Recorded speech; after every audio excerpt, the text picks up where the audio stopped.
নমস্কার বন্ধুরা, আমি গীতাঞ্জলি। আমি তোমাদের কাছে একটা কথা বলতে চাই। বন্ধু মানে কি? যারা তোমার সমস্ত দুঃখ সুখে আপদে বিপদে তোমার পাশে থাকবে, তোমাকে অর্থ দিয়েও না হলেও মেন্টালি সাপোর্ট করবে। সেই জন্য আমরা স্কুলে পড়তে থাকাকালীনই বন্ধুত্ব করতে শুরু করে দিই। তারপর বড় হই, কলেজে গিয়ে পর্যন্ত আমরা বন্ধুত্ব করতেই থাকি। আবার কেউ কেউ আমরা সোশ্যাল মিডিয়ার মাধ্যমেও বন্ধুত্ব করে থাকি।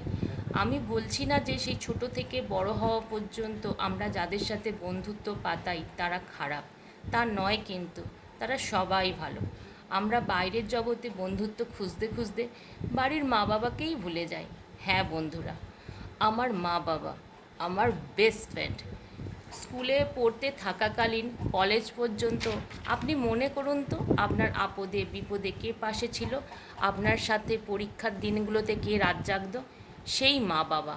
হ্যাঁ, মা বাবাকে অনেক কিছু কথা আছে যেটা খুলে বলা যায় না, কিন্তু আপনি চেষ্টা করুন, আপনি নিশ্চয়ই পারবেন। আপনার মা বাবার সাথে খুলে কথা বলুন, তাহলে দেখবেন আপনি কোনো দিন বড় বিপদের সম্মুখীন হবেন না।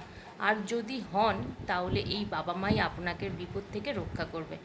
আমার কথাগুলো যদি পছন্দ হয়, অবশ্যই কমেন্ট বক্সে কমেন্ট করবেন, তাহলে আমি ভবিষ্যতে এই রকম ভিডিও বানাতে উৎসাহিত পাব।